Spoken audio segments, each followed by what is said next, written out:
কেয়া। আমাকে বিয়ের কথা বলে আমার কাছ থেকে 5 লক্ষ টাকা নিচ্ছে। কে? রুহুল আমিন নাম, বাপের নাম ইয়ারউদ্দিন মাস্টার, তার বাড়ি হচ্ছে আমতলা শিমুলিয়া, তার ব্যবসা প্রতিষ্ঠান গোয়ালবাড়ি। গোয়ালবাড়ি গেলে তারা সবসময় পাওয়া যায়, ওখানে গেলে।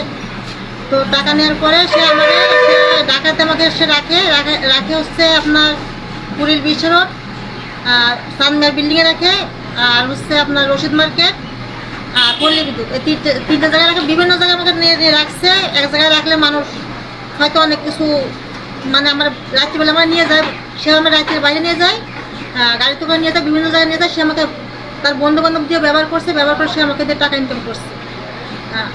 যখন আমি বিয়ের চাপ দিই তখন সে আমার বিয়ে করে না, সে আমার 2.5 বছর এভাবে ভোগ করছে। সে আমাকে দেশে ব্যবসা করাইছে, বিয়ে না করে পরে সে আমাকে মায়ের দই করে সে আমাকে মানে প্রতিবৃত্তি করাইছে। জি, সে বিভিন্ন জায়গায় সে গাড়িতে করে, সে বিভিন্ন বাগান বাড়িতে, বিভিন্ন হোটেলে এভাবে করে নিয়ে যায় সে আমারে। যখন আমি বলি আমার এইসব আমার সাথে করা হচ্ছে, তখন সে আমাকে বলে বিয়ে করবো তো এটা বলে আর বিয়ে করে না। যখন আমি চাপ দিই, তোরা তো যা দেখা আমার দেখা হয়ে গেছে, তোরা কি বিয়ে করবো, সে আমাকে ব্যবহার করছে।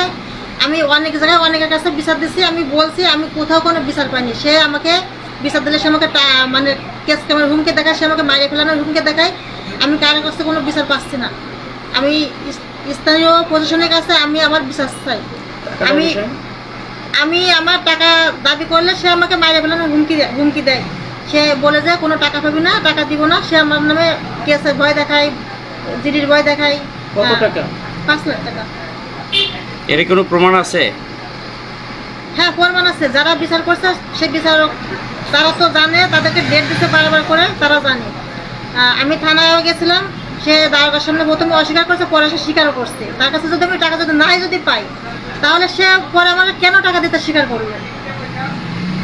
আচ্ছা, এই ব্যাপারে আপনি কি থানায় অভিযোগ করছেন? হ্যাঁ, থানায় আমি অভিযোগ করছি। থানা কি বলছে?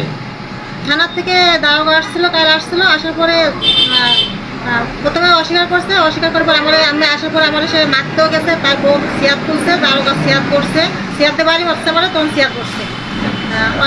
অনেক কথা কাটাকাটি হয়েছে, অনেক কিছু হয়ে গেছে। এখন তারপরে আমি চলে যাই। যাওয়ার পরে দারোগা যখন ছিল তখন বলতেছে আচ্ছা 50,000 টাকা দিয়ে মীমাংসা করতে বলছে। আমার বারবার চাপ দিচ্ছে। আমি বলছি আমি 50,000 টাকা কেন নিবো? আমার অনেক কষ্টের টাকা, আমি একটা মেয়ে মানুষ, অনেক কষ্ট করে টাকাটা আমি তিল করে জমাইছি। 5 লাখ টাকা বলতে পারতো, 50,000 টাকা কম নাও, বাকি টাকা আমাদের মাফ করে দেয় টাকাটা নিয়ে। সে সেটা না বলে সে আমার 50,000 টাকাতে সে মীমাংসা করছে। আমি 50,000 টাকা মীমাংসা করবো না, আমি আমার বিশ্বাস চাই। দারোগাকে ফিরোজ আপনাকে বলছে 50,000 টাকা দেওয়ার জন্য? হ্যাঁ,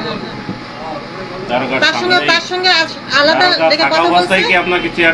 হ্যাঁ, তাদের সামনে তারা অনেক হুমকি ধুমকি দেওয়ার পর থামে না। তারপর আমার যখন বাড়ি মারছে তখন তখন চেয়ারটা ধরছে। এখন দারোগা ফিরোজ কি আপনাকে 50,000 টাকার অফার করছে? ফিরোজকে এখানে যে চেয়ারম্যান আরো একটা লোক, সে আলাদা ডেকে নিয়ে তাদের সঙ্গে কথা বলছে। কথা বলার পর আমি সাইডে ছিলাম, এই সাইডে বাইরে আসছিলাম। তখন তারা আলাদা কথা বলার পরে বলছে আপনারা সবাই এখানে আসেন। তার সাথে কথা বলার পরে আমি তখন বাইরে, তখন কথা বলে পরে আইসা আমাকে দারোগা বলতেছে আচ্ছা যাওয়া হচ্ছে, ওদের সাথে পারা যাবে না, উনি তো লোক সুবিধার না, আপনি 50,000 টাকা দিয়ে মীমাংসা করতে চাচ্ছে, তা আপনি তো অসুস্থ, আপনি 50,000 টাকা নিয়ে আপনি চিকিৎসা করেন। তা আমি বলছি আমি এখন আপনাদের কিছু বলতে পারছি না, আমি 50,000 টাকা আমি নেবো না। আপনার সাথে আমি কাল কথা বলবো, আর 50,000 টাকা আমি নেবো না, আমি 5 লাখ টাকা দিয়েছি। সে বলতে পারতো 50,000 টাকা কম নাও, বা আমি অসুবিধা আছে বা এটা সেটা আমার মাফ করে দেয়। তার কাছে তুমি ভিক্ষা চাচ্ছে না, আমি আমার পাওনা টাকা চাচ্ছি। তখন বলে দেখেন আপনি, তখন আমার বলে যে আপনি দেখেন, আপনি এটা নিয়ে মীমাংসা যান, এটা ভালো হবে, আপনি তো বিচার কোথাও পাবেন না, আপনার তো কেউ নেই। তা আমার কেউ নেই দেখে আসলে কি আমি বিচার পাবো না? এটা কে বলছে আপনাকে? মানে আমার কেউ নেই, আমার কোনো প্রমাণ নেই, এটা বলতেছে। এটা কে বলছে? এটা দারোগা বলতেছে কোনো প্রমাণ নেই। তো আমরা ওনারা যখন বারবার যখন বলছি, তখন ওনার কথাই বোঝা যাচ্ছে আপনি টাকা পাবেন, আপনি টাকা পাবেন বুঝতে পারছি, কিন্তু আপনার তো প্রমাণ নেই, আপনি টাকা পাবেন না। আপনি তো চেকটা ছিঁড়ে ফেলে আপনি ভুল করছেন। আমি বলছি ওইটাই তো আমার ভুল, আমি তখন বুঝতে পারি না, চেক দিয়ে আমার মামলা করা হয়। দারোগার নাম কি? দারোগার নাম হচ্ছে ফিরোজ, আশুলিয়া থানা। আশুলিয়া থানা।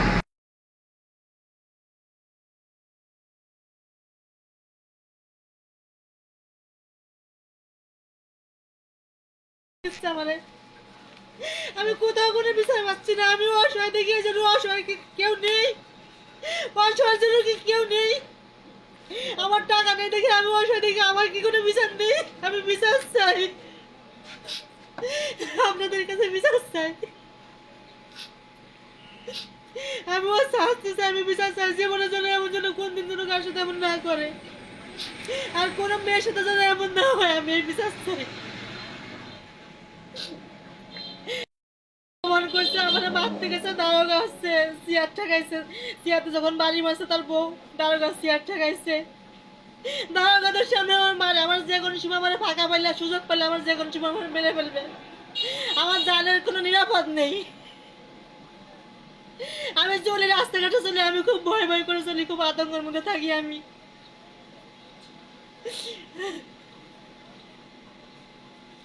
এখন আপনি এটা বিচার চান আপনার, তাই তো? সুষ্ঠু হ্যাঁ, আমি বিচার চান। বিচার চাই, আমি সুখ বিচার চাই।